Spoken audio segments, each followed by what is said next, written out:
അസ്സലാമു അലൈക്കും വറഹ്മത്തുള്ളാഹി വബറകാത്ത്.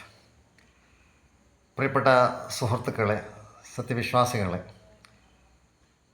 പ്രത്യേകിച്ച് എൻ്റെ ഈ ക്ലിപ്പ് കേൾക്കുന്ന മുസ്ലിം സുഹൃത്തുക്കളെ, നമ്മൾക്കെല്ലാവർക്കും ദൈവത്തിൻ്റെ സമാധാനവും ദൈവത്തിൻ്റെ മാർഗദർശനം ഉണ്ടാവട്ടെ. നമ്മുടെ ഇന്നത്തെ വിഷയം, നമ്മൾ 79ാമത്തെ ഇൻഡിപെൻഡൻസ് ഡേ കൊണ്ടാടിക്കുകയാണ്. ഒരാഴ്ചയുണ്ട്. അതിനു മുമ്പ് തന്നെ നമ്മൾ മനസ്സിലാക്കിയിരിക്കേണ്ട പല കാര്യങ്ങളുമുണ്ട്. നമ്മളൊക്കെ മുസ്ലിം, ഹിന്ദു, ക്രിസ്ത്യൻസ്, ജൈനമതർ, ബുദ്ധമതർ, മതമില്ലാത്തവരൊക്കെ ഇന്ത്യൻസ്, നമ്മൾ ഇന്ത്യയെ സ്നേഹിക്കുന്നു. ദേശസ്നേഹം, അതിൻ്റെ പേരാണ് പാട്രിയോട്ടിസം. ആ ദേശസ്നേഹത്തിൻ്റെ വേറൊരു പേരാണ് നാഷണലിസം. ഇവിടെ ഇന്ത്യയിൽ ജനിച്ച് വളർന്ന ഓരോ ഇന്ത്യൻസും അവൻ്റെ നിർബന്ധ ബാധ്യതയാണ് അവൻ സ്വന്തം നാടിനെ സ്നേഹിക്കണമെന്നുള്ളത്. തീർച്ചയായിട്ടും മതവിശ്വാസികളെ സംബന്ധിച്ചിടത്തോളം അവൻ്റെ മതത്തിൻ്റെ അവിഭാജ്യ ഘടകമാണ് സ്വന്തം എന്തൊക്കെയുണ്ട് അതിനൊക്കെ സ്നേഹിക്കണം. സ്വന്തം ജീവൻ, സ്വന്തം ശരീരം, സ്വന്തം കുടുംബം, സ്വന്തം നാട്, അതാണ് ഇന്ത്യ. ഇവിടെ മനസ്സിലാക്കിയിരിക്കണം നമ്മുടെ ചില യഥാർത്ഥ ദേശസ്നേഹികളുടെ, പ്രത്യേകിച്ച് മുസ്ലിങ്ങളുടെ ദേശസ്നേഹം ചോദ്യം ചെയ്യപ്പെടുന്ന ഒരു പ്രത്യേക രാഷ്ട്രീയ പശ്ചാത്തലമുണ്ട്. വിവരമില്ലാത്തവർ, വിവരദോഷികൾ, അവർ ആക്ച്വലി ദേശസ്നേഹികളല്ല. മറിച്ച് ദേശസ്നേഹത്തിൻ്റെ പേരിൽ വയലൻ്റ് നാഷണലിസം, അഗ്രസീവ് നാഷണലിസം എന്ന് പറയുന്ന, ഞാൻ മാത്രം ശരി, എൻ്റെ മതം മാത്രം ശരി, എൻ്റെ രാഷ്ട്രം മാത്രം ശരി, മറ്റ് രാഷ്ട്രങ്ങളുടെ അവരുടെ ആദർശങ്ങളോ അവരുടെ ആശയങ്ങളോ അവരുടെ സംസ്കാരങ്ങളോ ഒന്നും ഞാൻ അംഗീകരിക്കില്ല, എൻ്റെ രാഷ്ട്രം മാത്രം ശരി എന്നുള്ള ഏതാണ്ട് 18-19 നൂറ്റാണ്ട് കാലഘട്ടങ്ങളിൽ യൂറോപ്പിൽ ഉത്ഭവിച്ച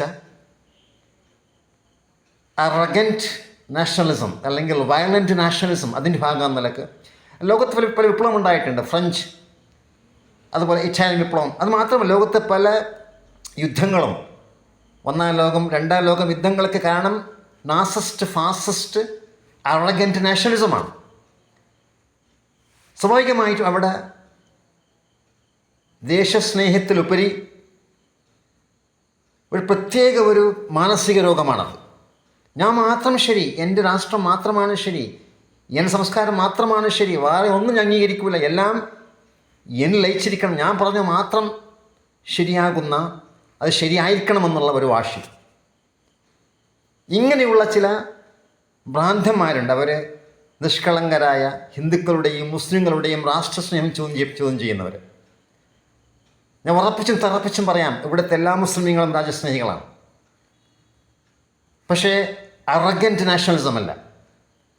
ഏതുപോലെ സ്വന്തത്തെ നമ്മൾ സ്നേഹിക്കണം, അതുപോലെ സ്വന്തം ജീവിച്ച് വളർന്നു വരുന്ന, നമ്മുടെ ശ്വസിച്ച് നമ്മുടെ ആഹാരം കഴിക്കുന്ന നമ്മുടെ നാട്, നമ്മുടെ വീട്, നമ്മുടെ കുടുംബം, നമ്മുടെ ദേഹം, ഇങ്ങനെ നമ്മുടെ എന്തൊക്കെയുണ്ടോ ആ സ്നേഹം മനുഷ്യൻ്റെ പ്രകൃതിപരമാണ്. പരിശുദ്ധമായ ഇസ്ലാമിൽ രാഷ്ട്രസ്നേഹം എന്ന് പറയുന്നത് ഹുബ്ബുൽ വത്നി മിനൽ ഈമാൻ, മനുഷ്യൻ്റെ നൈസർഗികമായിട്ടുള്ള ഒരു ഈമാൻ്റെ ഘടകമാണ്. ആരാധനപരമായിട്ടല്ലെങ്കിലും നൈസർഗികമായിട്ടുള്ള അവൻ്റെ ഈമാൻ്റെ ഒരു ഘടകമാണത്. അത് ഹുബ്ബുൽ വത്നി മിനൽ ഈമാൻ. കൗമിയ അല്ല, നാഷണലിസം അല്ല. ഹിസ്ബുൽ കൗമിയാണ് നാഷണലിസം.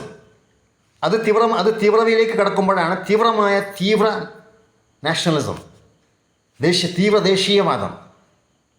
അവിടെ സനാതന മൂല്യങ്ങൾക്കോ ധർമ്മങ്ങൾക്കോ മറ്റ് സംസ്കാരങ്ങൾക്കോ മറ്റ് ഭാഷകൾക്കൊന്നും അവിടെ വിലയില്ല. സ്വന്തം. ഇത് ഏറ്റവും അപകടകരമായിട്ടുള്ള ഒരു ദേശസ്നേഹത്തിൻ്റെ മറപിടിച്ചുകൊണ്ട് നടത്തുന്ന കപടമായ ദേശസ്നേഹമാണെന്ന് മനസ്സിലാക്കിയിരിക്കണം. ഇത്തരുണത്തിൽ ഇന്ത്യയെ നിർമ്മിക്കുന്നതിൽ, ഭാരത് മാത അല്ലെങ്കിൽ ഇന്ത്യയെ നിർമ്മിക്കുന്നതിൽ ഇവിടെ എല്ലാ മതങ്ങൾക്കും പങ്കുണ്ട്. പ്രത്യേകിച്ച് മുസ്ലിമീങ്ങൾക്ക്, ഹിന്ദുക്കൾക്ക്, ക്രിസ്ത്യാനികൾക്ക്, മറ്റ് സ്വാതന്ത്ര്യ സമരത്തിലേക്ക് ആരൊക്കെ ഭാഗമാക്കിയിട്ടുണ്ട് അവരൊക്കെ ഇതിൽ പങ്കുണ്ട്. അവരൊക്കെ തീർച്ചയായിട്ടും യഥാർത്ഥ ദേശസ്നേഹികളാണ് നമ്മുടെ ഇന്ത്യയുടെ, ഭാരതത്തിൻ്റെ കാവൽ ഭടന്മാർ. ആ കാവൽ ഭടന്മാരുടെ 79ാമത്തെ ഓഗസ്റ്റ് 15 എന്ന് പറയുന്നത് ഇൻഡിപെൻഡൻസ് ഡേ കാവൽ ഭടന്മാരുടെയാണ്. ഒറ്റ കൊടുക്കുന്ന കുട്ടിയുടേതല്ല. ദേശത്തെ ഒറ്റ കൊടുക്കുന്ന, ദേശത്തിന് വേണ്ടി പടപൊരുതിയ, ദേശത്തിന് വേണ്ടി സ്വന്തം എല്ലാം അർപ്പിച്ച യഥാർത്ഥ ദേശസ്നേഹികളെ ചോദ്യം ചെയ്യുന്നവരല്ല, മറിച്ച് അവർ അംഗീകരിച്ചുകൊണ്ട് നമുക്കെല്ലാം കൂടി ഈ ദേശത്തിലേക്ക് നമ്മുടെ ദേശസ്നേഹം പ്രകടിപ്പിച്ചുകൊണ്ട് ഇവിടെയുള്ള ദേശസ്നേഹവിരുദ്ധ ശക്തികളെ അവർ കരുതിയിരിക്കാൻ, നമ്മുടെ ദേശത്തെ കാവൽക്കാരെ നമ്മൾ നിലകൊള്ളാൻ നമ്മളൊക്കെ നല്ല ബോധ്യമുള്ള നല്ല ഒരു ദേശസ്നേഹിയായി മാറേണ്ടതുണ്ട്. അതുകൊണ്ട് ഒരു കാലികമായ വിഷയമായതുകൊണ്ട് ഒരു 5 മിനിറ്റ് വിലപ്പെട്ട സമയം ഞാൻ എടുത്തതാണ്. എല്ലാവരും കാര്യങ്ങൾ മനസ്സിലാക്കുക. യഥാർത്ഥ പാട്രിയോട്ടിസം, അതുപോലെ നാഷണലിസം, അതുപോലെ എന്താണ് വയലൻ്റ് നാഷണലിസം അല്ലെങ്കിൽ അറഗൻ്റ് നാഷണലിസം എന്നുള്ളത് ശരിക്കും വ്യവച്ഛേദി മനസ്സിലായിക്കൊണ്ട് യഥാർത്ഥ നമ്മുടെ ഇന്ത്യൻ സ്വാതന്ത്ര്യ നേതാക്കന്മാർ നമ്മൾ മുമ്പിൽ വെച്ച ആ നാഷണലിസം, ദേശീയ സ്നേഹം, ദേശസ്നേഹം, കുറച്ചും കൂടി നല്ല ഭാഷയിൽ പറയുകയാണെങ്കിൽ പാട്രിയോട്ടിസം, ആ പാട്രിയോട്ടിസ്റ്റ് ആയിക്കൊണ്ട് ഇന്ത്യയുടെ കാവൽ ഭടനായി മാറുക. ഓരോ മുസൽമാനും, ഓരോ ഹിന്ദുവും, ഓരോ ക്രിസ്ത്യാനിയും ഇന്ത്യയുടെ യഥാർത്ഥ ദേശസ്നേഹത്തിൻ്റെ വക്താക്കളായ നമ്മൾ ഇന്ത്യയുടെ ആ ഇൻഡിപെൻഡൻസ്, സ്വാതന്ത്ര്യം കാത്തുരക്ഷിക്കുക, ഇന്ത്യയുടെ ബഹുസ്വത നിർത്തിക്കൊണ്ട്, ഇന്ത്യയുടെ ഡെമോക്രസി അംഗീകരിച്ചുകൊണ്ട് ഇന്ത്യയിൽ ബഹുസമൂഹം ജീവിക്കുമ്പോൾ എല്ലാവരെയും സ്നേഹിച്ച് ബഹുമാനിച്ചുകൊണ്ട് ജീവിക്കുക. ദൈവം തമ്പുരാൻ തുണക്കുമാറാകട്ടെ. ബൈ.